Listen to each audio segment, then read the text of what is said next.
First India की मुहिम भी है। हमें कह रहे हैं अभी मानसून आ गया है, अभी वृहद स्तर पे वृक्षारोपण होगा, तो उस वृक्षारोपण में कम से कम 50% वृक्षारोपण हम फलों का करें, और ख़ासतौर पे ऐसे इलाकों में करें जो कच्ची बस्तियों के इलाके हैं, पिछड़े हुए इलाके हैं, आंगनबाड़ी केंद्र है, नर्सिंग होम है, स्कूल हैं, ऐसे सरकारी भवन हैं जहां हमारे पास बाउंड्री वॉल भी है, जहां उनकी सुरक्षा भी हो सकती है।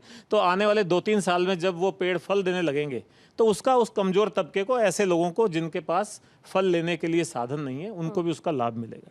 और अभी जैसे आपने खीमसर साहब ने कहा एज हेल्थ मिनिस्टर कि आम के बड़े स्वास्थ्यवर्धक फ़ायदे भी हैं, तो मैं अभी जब पढ़ा करते थे तो देखते थे कि आम में सब तरह के विटामिन आपको मिलेंगे। विटामिन ए भी है जिससे हमारी आंखों की रोशनी अच्छी रहती है, विटामिन बी 1, 2, 3, 6, 9 ये सारे भी हैं जिससे हमारी रोग प्रतिरोधक क्षमता अच्छी होती है, विटामिन सी भी है। इसके अलावा इसमें मैग्नीशियम भी है, पोटेशियम भी है, रक्तचाप भी ठीक रखता है और बाकी सारा शरीर को स्वस्थ रखता है। नहीं, वो मैं आ रहा हूँ उस पर, कैलोरीज पे भी आ रहा हूँ। और इसी तरह से इसमें फाइबर भी है, वो जनरल स्वास्थ्य ठीक रखता है। इसके जो मिठास है उसको लेकर के एक भ्रांति कहूँगा मैं आज इस मंच का उपयोग करके ये भी खुलासा करना चाहता हूँ कि ये भी एक भ्रांति है कि इसकी मिठास जो है वो शुगर करती है, मधुमेह करती है, डायबिटीज़ करती है। आम की मिठास डायबिटीज़ का कारण नहीं। देखे देवनानी साहब ने इसकी हाँ भर दी है, ठप्पा लग गया है। हाँ नहीं, 20 अलाउड नहीं है।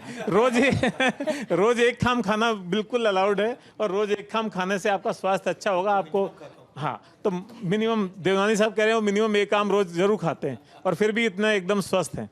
तो एक बड़ी डाइटिशियन है फेमस, रुजुता दिवेकर, वो ये कहती हैं कि आम के मौसम में आम खाना ही चाहिए। जो हमारे भारतीय कल्चर में जो भी चीज़ें हैं, खाद्य सामग्रियां हैं, फल हैं, सब्जियां हैं, वो हमको खानी चाहिए। तो इसका आम जो है इसमें बड़ी नेचुरल मिठास होती है, नेचुरल शुगर होता है, ये डायबिटीज़ नहीं करता है। तो अगर संतुलित मात्रा में, या जैसे आप कह सकते हैं रोज़ एक आम अगर आप खाते हैं तो उसमें कोई आपत्ति नहीं है। ये भ्रांति आज आप दूर कर लीजिए।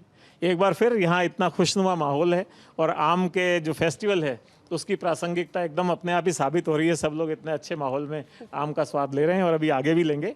बहुत बहुत धन्यवाद, थैंक यू। शुक्रिया सर, शुक्रिया। और बिल्कुल ठीक कहा आपने कि आम खाना ही चाहिए, क्योंकि 2 से 3 महीने ही तो है, अभी भी नहीं खाया तो फिर तो 8 महीने इंतजार ही कर रहे हैं कि कब आम आएंगे। तो इसलिए ये मौका छोड़ना ही नहीं चाहिए। और अगर छोड़ा है तो यहाँ फर्स्ट देखिए, आप तो कैमरे से देख रहे हैं, वहां से ही आनंद उठाइए, क्योंकि मजे तो वही लेगा जो चैनल में मौजूद है, आम का स्वाद वही चखेगा। और खर्रा साहब, आपसे सवाल है कि आपका पसंदीदा आम है कौन सा, और क्या आपको लगता है कि राजस्थान के शहरों में फलदार पौधे और ज्यादा से ज्यादा लगाए जाए, एक अलग ही तस्वीर नजर आएगी, और ये बहुत जरूरी भी है? देखिए, बचपन में तो हमारे गांव में जी देसी आम के पेड़ हुआ करते थे, और जब हम बाजार जाते थे तब हमें 2-3 तरह के आम बाजार में मिलते थे, जिसमें लंगड़ा है, नीलम है, तोतापुरी है, इत्यादि। आज मैं फर्स्ट इंडिया का धन्यवाद ज्ञापित करूंगा कि इन्होंने देश भर में जितनी वैरायटी आम की उत्पादित होती हैं, उपलब्ध होती हैं, उन सब से हमको रूबरू कराया। गांव के पेड़ का वो देसी आम सबसे मीठा आम हमें बचपन में लगता था, जिसको ऊपर चढ़कर, डालियाँ हिलाकर, पत्थर मारकर, तोड़ तोड़ कर खाते थे। या फिर बाज़ार जाते थे तो बाज़ार से जो 3-4 तरह की वैरायटी मिलती थी वो लाकर खाते थे। राजनीतिक पचड़े में पड़ने के बाद ये काम बहुत कम हो गया, कभी कभार ही मौका मिलता है जी। आज फर्स्ट इंडिया ने फिर भरपूर मौका दिया कि देश भर में जितनी किस्म के आम उत्पादित होते हैं उनको देखो और मनपसंद आम चुनकर खाओ। मैं तो यही कहना चाहूँगा, ये बिल्कुल आवश्यक है, क्योंकि कच्ची कैरी अचार में काम आती है और पकने के बाद आम खाने में काम आता है। और अचार का भी व्यापार मेरे हिसाब से बहुत बड़ा इस देश में है, इसलिए जितना संभव हो सके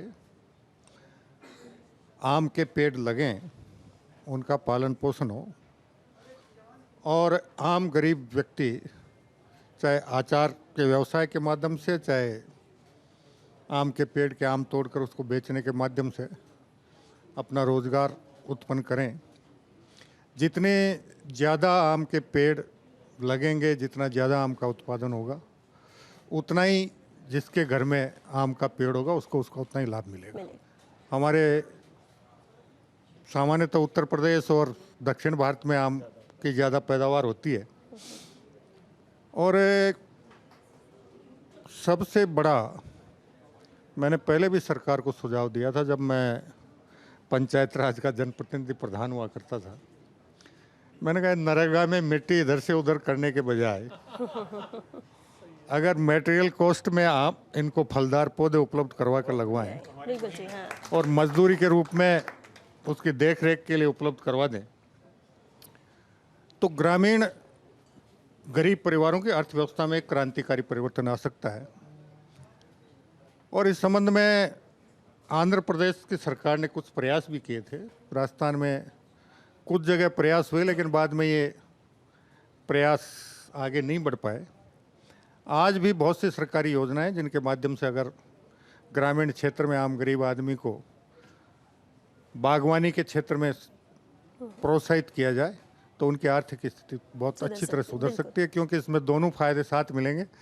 गर्मी के मौसम में छांव भी मिलेगी और बरसात के मौसम को आमदनी का जरिया भी मिलेगा। बिल्कुल, बहुत ठीक है सर आपने। जवाहर सिंह जी, प्रशासनिक जिम्मेदारियों के बीच में ऐसे आम के उत्सव होते हैं, हाथ में आम होता है, कैसे वो वक्त आज निकाल पाते हैं? श्वेता जी, सबसे पहले तो मैं फर्स्ट इंडिया के पूरे परिवार को बधाई और धन्यवाद देना चाहूँगा कि उन्होंने जेसी मैंगो फेस्ट आयोजित किया, और मैं ये समझ रहा हूँ शायद ये दूसरी बार है। और सभी दर्शकों को भी शुभकामनाएं देना चाहूँगा कि आपके चैनल के जो संभालने वाले हमारे इसके संरक्षक हैं, उन्होंने आम व्यक्ति से जुड़ने के लिए आम को सामने रख के एक मौसमी जो फल है, खास लोगों से चर्चा कराना शुरू किया। देखिए, मौसमी फल किसी भी ऋतु का हो, वो व्यक्ति के मानव जीवन के स्वास्थ्य के लिए लाभकारी होता है। लेकिन जैसा कहा अग्रजों ने कि आम फलों का राजा है, और आम की जो महत्वता है वो मेडिकल के क्षेत्र में भी, और हमारे जो आयुर्वेद के जो जानकार हैं उन सब लोगों ने इतना तक कहा है कि आम का पाक जो लोग खाते हैं वो और ज़्यादा एनर्जी से कैलोरीज बढ़ाने का काम करता है, पाक बना करके जो खाते हैं। हाँ हाँ, ये पड़ा हुआ है। मैं समझ सकता हूँ कि ये चैनल के माध्यम से सिर्फ मैंगो फेस्ट ही नहीं है, ये आमजन के जहन में बैठाने का प्रयास है कि हम इस फल के पौधे लगाएंगे, उसका उत्पादन करेंगे, तो सिर्फ स्वाद चखने से मतलब नहीं, आपके स्वास्थ्य का भी सुधार होगा और आपकी आमदनी भी इससे बढ़ाई जा सकती है। जैसा देश के यशस्वी प्रधानमंत्री जी आह्वान करते हैं, पर हम किसानों की आमदनी बढ़ाने का प्रयास कर रहे हैं, तो उसमें ग्रामीण क्षेत्रों में इस पौधे को लगाने से, इसके उत्पादन से जो किसान की आमदनी बढ़ाई जा सकती है, उसमें ये आपका जो मैंगो फेस्ट है ये उनके जहन में बैठाने के लिए बहुत उपयोगी सिद्ध होगा। क्योंकि आप देख सकते हैं कि समय समय पर लोगों ने आह्वान किया, देश के प्रधानमंत्री जी ने, एक पेड़ माँ के नाम। उसमें हम ऐड कर सकते हैं कि ज़्यादा से ज़्यादा फलदार पौधे लगाएं, और उन फलदार पौधों में भी आम के पौधे लगाएं। आज जगह जगह आपको मिट्टी की टेस्ट करने की प्रयोगशालाएं हैं, मृदा स्वास्थ्य कार्ड बनाए हुए हैं, उनको चेक करके एक तरफ हम लोगों के स्वाद को स्वादिष्ट बनाने के लिए आम पैदा कर सकते हैं, दूसरी ओर अपनी आर्थिक स्थिति को मजबूत करने के लिए आम के पौधे लगा सकते हैं। आज का जगदीश चंद्र साहब और पवन जी, आज का जो ये फेस्टिवल है, निश्चित रूप से जो लोग विकासोन्मुखी लोग हैं या प्रगतिशील किसान हैं, आपके इस चैनल को देख रहे होंगे, तो वो इसको आत्मसात करके उनमें नई ऊर्जा आएगी और आगे बढ़ेंगे। मेरी आप सबको बहुत बहुत शुभकामनाएं, बहुत बहुत बधाई। और मैंने तो प्रवेश करते ही कहा था कि आज बचपन की याद हमारी ताज़ा कर दी है, जब हम आम चूसते थे, टपक करके कपड़े भी खराब हो जाते थे हमारे वो कई दिन तक। निश्चित रूप से बहुत अच्छा शो है, मेरी ओर से सबको शुभकामनाएं, बधाई।